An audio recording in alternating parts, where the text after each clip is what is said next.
Hi guys, I'm Ilaria from Yakify. In the past lessons we created a store, found products to sell and imported them in our store. Now we need to start promoting our store to reach our potential customers. The best way to do this is using social media. Many suggest that you can use SEO to appear on Google search, but this is a long-run strategy and it is highly improbable that it can have any effect before 2 or 3 months from the publication of your store. So to start selling right away, you need to build an online presence.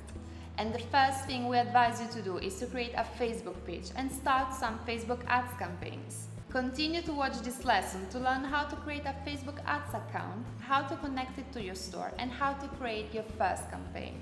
Create an ads account. First of all, you need to create a business manager account, so visit business.facebook.com and click Create Account. Then enter a name for your business and the website address. At this point, you will need to visit the business settings page. Click on Accounts. Click on Page and then on Add. Connect the Facebook page for your store or create one. Then click on Add Account, then on Add and on Create a new ad account. Once you have done that, click here and then on Ads Manager. This is the place where you're going to create your campaigns. But before that, we still need to do two things. Going on Billing and completing your billing info. Click on Payment Settings, add a new payment method. Connect the Facebook Pixel to your store. You're wondering what is a pixel? Facebook Pixel is a script that we are going to insert in your Shopify store that will help you track your site visitors, clicks and purchases. These data are really important because they will allow you to manage your store and your ads, analyze your KPI, and also retarget with a new campaign the users that visit your website but didn't buy your products. To create your pixel, you need to click on Events Manager and then click on Connect Data Sources. Choose the website and then Pixel and copy the Pixel ID. At this point, visit your Shopify account. Select Online Store option and from the drop-down, select Preferences. Go to the Facebook Pixel and pass here your Pixel ID, then save. Find your audience. Now that we have set up everything, we need to find the right public for our ads. And for this reason, we're going to visit the Audience Insight page. This is a very powerful tool that allows you to make an analysis for your target audience. In our case, we're going to sell this toy for cats that we have already uploaded on our store during the second lesson of this course. The first question you need to ask yourself is where I want to sell this product. In our case, we're going to choose the United States because we decide to sell there. But there are a lot of people living in the United States, so we need to reduce the audience using interests such as cats. We can see how the tool lets us know that there are some geographic areas in which the reception of this interest is higher than on average, in comparison to the rest of the US cities. At this point, we can also evaluate if there are differences in gender and age with regards to our target of potential interested people. Just click on the Relevant Demographics tab, and with this tool you can create your target and then build your first campaign to promote your store and sell your products. My advice is to insert in this tool all the info you found in your initial keyword research in our lesson Products for Dropshipping: How to Find Your Best Sellers, for creating the best audiences on which you could test your products and save them as saved audiences. Create your first campaign. The Facebook campaign is divided in 3 different levels: campaign, ad set, and ad. The campaign is the container for all the ad sets with the same topic and the same goal. In a campaign, you can have multiple ad sets. Each ad set has a different public, so you can create an ad set that shows your ads only to the males located in Italy or only to the females located in Italy. Then you have the ads that are the graphic components of your campaigns. So in the same ad set, you can have more than one ad to show to that customers a video, a picture, or write different texts. But let's get started. Click on Ads Manager Guided Creation option.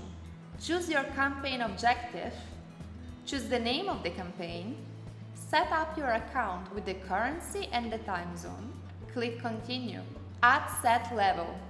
Choose your conversion, we will choose purchase, Select the audience that you have already saved before, choose your budget, schedule your ad, choose your placement, choose conversions under optimization of delivery. Click Continue.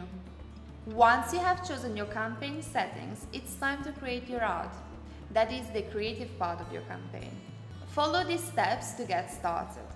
Choose the page you want. Connect an Instagram account if you have it. Choose the format. We will choose picture this time. Write the text of your ad to sponsor your dog products, for example. Write a title that will attract your targets. Insert your URL link. Choose a CTA button. Click on Publish. Perfect, now your campaign is under review. So you just need for Facebook to approve your campaign. Exactly, Facebook must approve your campaign, and this means that you need to avoid some behaviors or topics that for Facebook are red flags. Avoid the Facebook ban. Many dropshippers have seen their ads rejected or even their account banned because they break Facebook policies. So it is really important to spend a few minutes explaining which are the main reasons why dropshippers are banned and how to avoid it. First of all, you need to use unique pictures or videos because Facebook penalizes duplicate content. My suggestion is to buy a sample of your product and take numerous photos that you can then reuse for your ads, avoiding as much as possible to use the creatives you have already seen from others who advertise products similar to yours. Besides, this suggestion will also come in handy to avoid product photos that do not correspond to the real quality of the item you're selling, because this can lead to customer complaints, and customer complaints can lead you to a ban. Another common mistake is not to care about your landing page. Well, you should know that Facebook is going to check the page where your link brings your customers. So your landing page doesn't need to look spammy, doesn't need to have a pop-up coming all over the place, and most importantly, you can't use the same ad account for promoting two different websites. It is really important to avoid the products forbidden by the Facebook policy, which you can easily find online, because here you don't stand a chance. As soon as you try to publish them, Facebook is going to refuse your ad, no exceptions. These products are sexual objects, drug-related products, smoke-related products, and dangerous products. Last but not least, it is important to promise shipping times that you can respect, or customers will open complaints and that can lead to the ban of your Facebook account. And that's all for today. Remember, in this video we only explained the first step to create a marketing strategy. What we have just seen is only the beginning. In the following lessons, we are going to explain how to connect your Shopify catalog to your business manager and other types of campaigns that will help you to scale your business, so continue to follow us. I hope this lesson was helpful. Thank you for watching, and if you like this video, please leave us a 5-star review.